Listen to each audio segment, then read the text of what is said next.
jalan menuju surga itu adalah jalan yang jelas dan mudah. Apa dalilnya?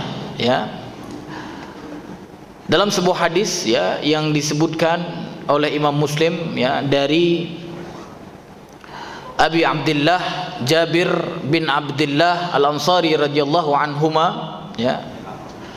Jadi dalam sebuah hadis yang diriwayatkan oleh Imam Muslim dari Jabir bin Abdullah Al-Ansari ya, beliau mengatakan apa? Anna rajulan ya sa'ala Nabi Muhammad sallallahu alaihi wasallam, ada seorang laki-laki yang ketika itu bertanya kepada Rasulullah. Ya, yang disebutkan oleh para ulama, laki-laki ini bernama ya Nu'man Al-Khaza'i namanya. Ya. Jadi Masya Allah, Nu'man Al-Khaza'i ini adalah salah satu pasukan Badar, Pak. Ya. Jadi kalau pasukan Badar itu Masya Allah dijamin oleh Allah apa, Pak? Surga. Ya.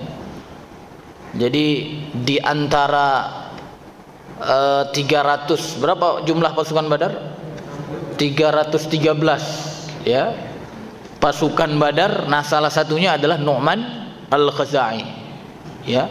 Dan kemudian disebutkan oleh para ulama dia syahid di perang Uhud ya. Jadi syahidnya di perang Uhud. Masya Allah ya, Nu'man Al-Khaza'i ini termasuk orang yang paling berhusnuzon kepada Allah, berbaik sangka sama Allah ya. Jadi di antara baik sangkanya apa? Ya dia yakin benar kalau Allah Rasulullah sallallahu alaihi wasallam menjanjikan surga, ya dia yakin surga. Ya. Maka pernah sebelum dia berangkat atau sebelum masuk ke medan tempur di perang Uhud itu, ya dia mengatakan apa?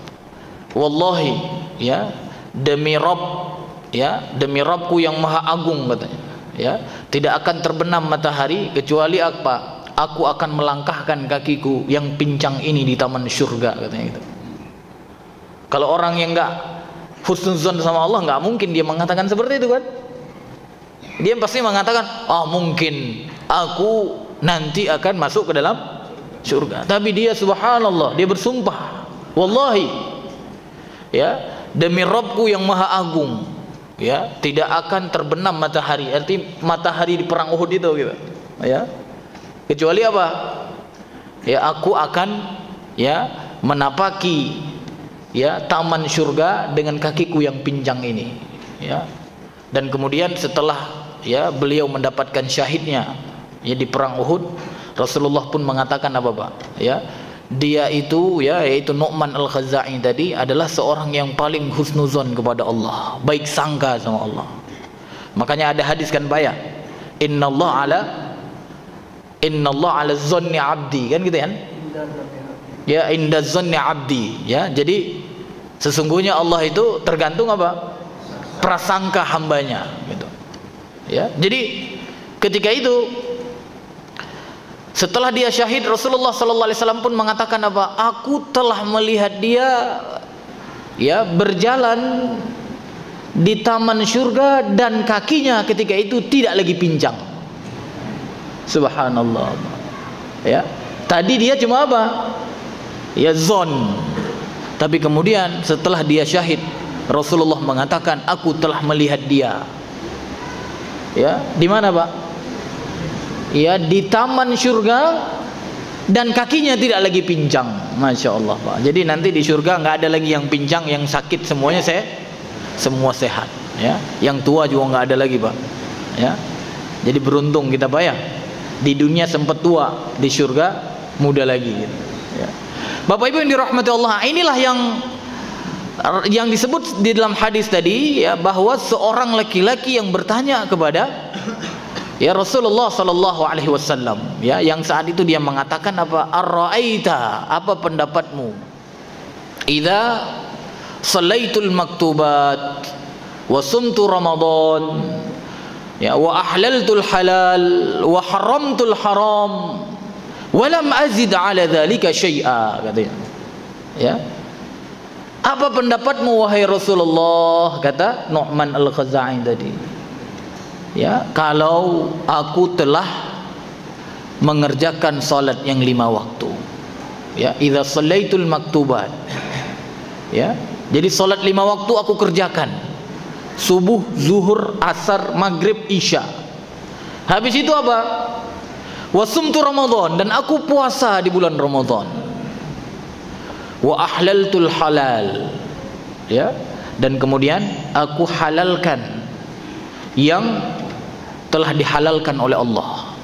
Yang kemudian disebutkan oleh Imam Nawawi, makna ahlaltul halal adalah apa? Fa'altu mu'taqidan hillahu. Jadi aku mengerjakan dengan keyakinan itu halal gitu. Ya. Seperti misalnya Bapak makan apa Pak? Makan daging gitu ya. Bapak makan dengan keyakinan apa? Daging itu halal gitu. Walaupun ada kan Pak ya, sekarang gue takut makan daging gitu ya.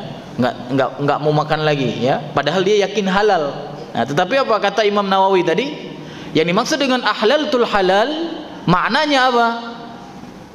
Fa'altu mu'taqidan hallahu. Aku mengerjakannya dengan keyakinan itu halal gitu. Ya. Habis itu apa? Wa haramtul haram, dan kemudian aku mengharamkan apa yang diharamkan oleh Allah. Kemudian dikatakan oleh Imam Nawawi apa? Maksudnya haramtul haram adalah ijtanabtuhu, aku menjauhinya. Ya. Habis itu di akhirnya dia mengatakan apa? Walam azid ala dzalika syai'a, dan aku tidak menambah sedikit pun kecuali yang 4 perkara tadi. Yang pertama apa Pak? Salat 5 waktu, puasa Ramadan. Dia halalkan apa yang dihalalkan oleh Allah, yaitu artinya dia kerjakan dan keyakinan itu halal.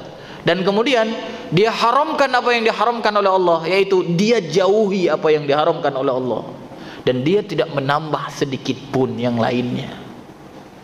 Adkhulul jannah katanya.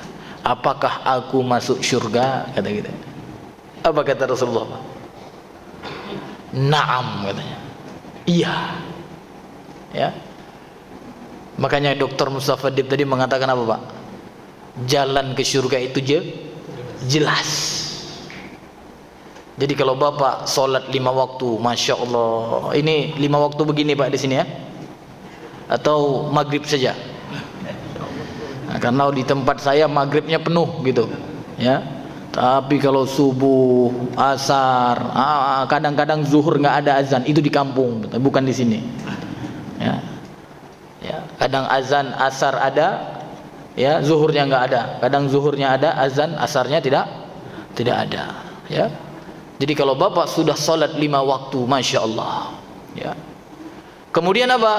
Bapak puasa di bulan Ramadan. Ya.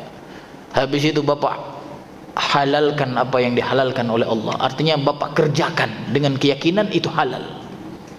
Dan kemudian Bapak haramkan apa yang diharamkan oleh Allah, yang artinya menjauhkannya. Maka walaupun kita tidak menambah selain itu, kita akan dimasukkan oleh Allah ke dalam syurga. Yang kemudian dijelaskan oleh para ulama, apa yang dimaksud dengan masuk syurga di situ Pak? Masuk syurga tanpa mampir dulu di neraka. Karena manusia itu kan, khususnya orang beriman, itu macam-macam Pak masuk surganya. Ada yang mampir dulu, ada yang langsung gitu ya, ada bahkan yang tidak pakai hisab. Ya, jadi ada yang langsung pakai hisab, ada yang langsung nggak pakai hisab. Ya, kalau kita kira-kira di mana Pak? Nggak pakai hisab. Kalau nggak pakai hisab gampang Pak, ada ciri-cirinya. Ciri-ciri orang yang masuk surga tanpa hisab itu, ya, disebutkan oleh Allah apa Pak? Oleh Rasulullah yang pertama apa? Ya, dia la yarqun namanya. Dia tidak pernah meruqyah, wala yastarqun, dan dia tidak minta diruqyah. Yang kemudian dijelaskan oleh para ulama maksudnya apa? Maksudnya ya yang ruqyah yang tidak syar'i gitu. Tapi kalau ruqyah syar'i ya nggak apa-apa Pak. Ya karena Rasulullah juga dan para sahabatnya ya meruqyah gitu. Tapi kalau ruqyah yang tidak syar'i, ini yang tidak boleh. Ya. Habis itu apa? Ya wala yatatayyarun, tidak percaya dengan kabar-kabar burung gitu. Tatayur, hayalan, apa namanya? Ya ramalan lah begitu ya. Ini ada burung datang ini. Ada cicak di mobilku, jangan-jangan ada apa-apa ini dengan mobil saya ini. Ya. Habis itu biasanya apa? Ada burung hantu mampir di atap kita. Wah, jangan-jangan ada yang meninggal hari ini gitu. Ya. Bapak pernah percaya itu? Kalau pernah, nggak ada kemungkinan lagi untuk masuk surga tanpa hisab. Tapi kalau belum pernah itu beruntung Bapak. Ya, bakal masuk surga tanpa hisab. Dan yang terakhir apa? Wa 'alallah yatawakkalun. Ya, mereka bertawakal hanya kepada Allah. Jadi kalau 4 perkara ini Bapak ada pada kita, maka insya Allah kita akan masuk surga tanpa hisab. Ya, yang disebutkan oleh Rasulullah itu ada berapa orang, Pak? 70, dikit banget. 70.000 katanya. Ya. Tapi disebutkan lagi di dalam hadis Imam Ahmad, ya. Ya, setiap 1000 ya itu dikali 70. Artinya setiap 1000 dikali 70.000 berapa kira-kira Pak? Dijumlahkan nanti di rumah Pak ya. Artinya setiap 1000 tadi dikali 70.000. Nah jumlahnya, begitulah jumlah orang yang beriman yang masuk surga tanpa hisab. Ya. Tetapi yang kita bahas tadi adalah orang yang mengerjakan sholat 5 waktu, dia berpuasa di bulan Ramadan, dia kemudian haramkan, artinya dia jauhkan dirinya dari yang diharamkan oleh Allah, dan dia kerjakan dengan yakin ya apa yang dihalalkan oleh Allah, maka dia akan masuk surga tanpa mampir dulu di neraka, tapi tidak ada jaminan bebas dari hisab. Paham Pak ya? Tapi kalau Bapak sudah sholat 5 waktu, puasa di bulan Ramadan, mengharamkan, artinya menjauhkan apa yang diharamkan oleh Allah dan menghalalkan apa yang dihalalkan oleh Allah, ditambah 4 sifat tadi, tidak pernah meruqyah, minta diruqyah atau wala yatatayyarun tadi, dan kemudian dia bertawakal kepada Allah, maka pasti kita akan masuk surga tanpa hisab.